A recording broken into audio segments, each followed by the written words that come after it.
What's up, people? Welcome back to another Fractured Daydream video. This time I'm gonna go over Kirito's option build. So, yep, let's continue with some other characters and what you would what you will see mainly. But other than that, what does Kirito need? Kirito is a pretty decent OP character in the game as usual.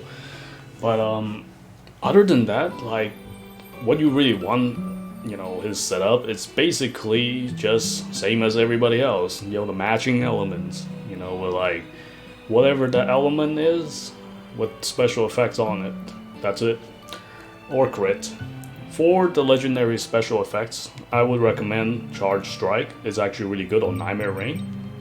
The other specific weapon I only recommend people to get is the Dark version with the Elemental Flux with Nightmare Ring. So the matching Flux, it is very good for some characters with the matching version. So for example, is if you're gonna pick another character, it has a Elemental Flux on certain skills. That's what you want to get. That's what I meant by matching Flux for some of the other characters. So basically like that. This is very, very insane.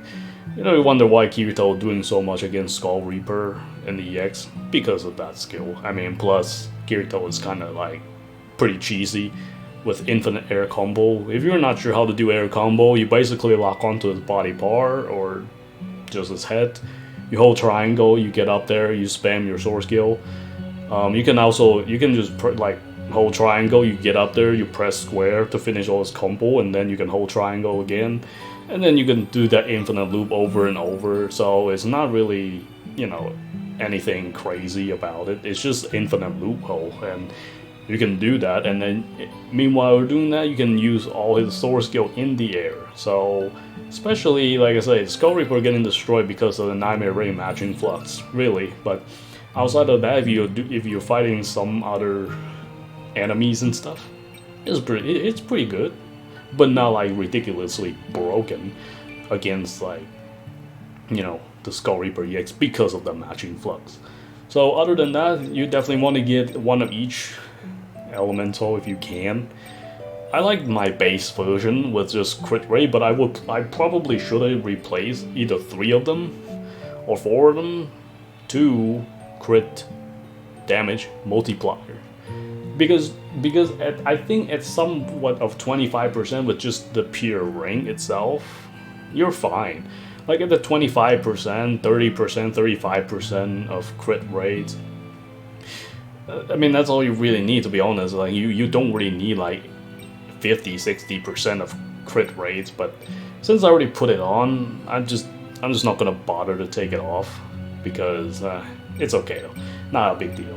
But outside of that, like I said, the non-elemental I would swap out just crit damage multiplier 10%, a level 5 with 10%. But other than that, the other special effect isn't really important is the Vorpal Strike with Supercharge. If you want to hit that one hit for that, for the maximum amount of damage, you definitely want that. And outside of that, you're good to go. Like I say, the ring, no differences. It's just crit rate level 5. That's really all you need. Other than that, similar to the other one, I would take 1 max HP out, or leave it if you do want to stun for other bosses. Well, since this EX doesn't need a notified stun, so that's why I took it off and put more HP on. But if it do come back, then just replace that, and it's all good. Skill cooldown on crit, still one of the best accessory you can get for character that spam a lot. It's very, very good.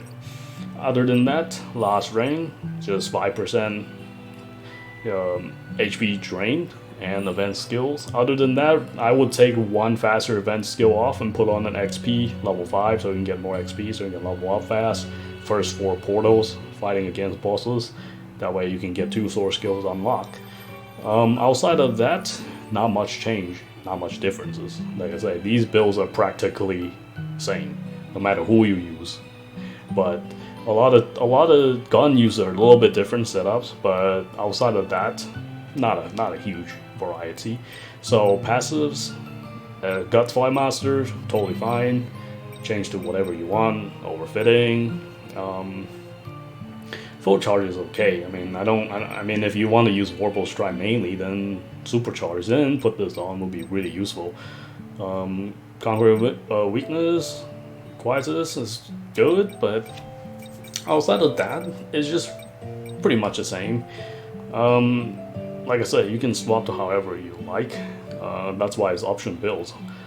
And other than that, that's pretty much it. I still need to farm the effects for this weapon so I can get more fire weaknesses for the EX, but outside of that, you pretty much get the idea on how these things works at this point without explaining too much. And if you don't have to use 5% HP, use the 20% attack will be totally fine. Now, like I say, I think I scrapped the crystal convert, but if I'm gonna beat some bosses like a couple minutes or something, I could use that crystal with that version of setup as well. Would be fun too, actually.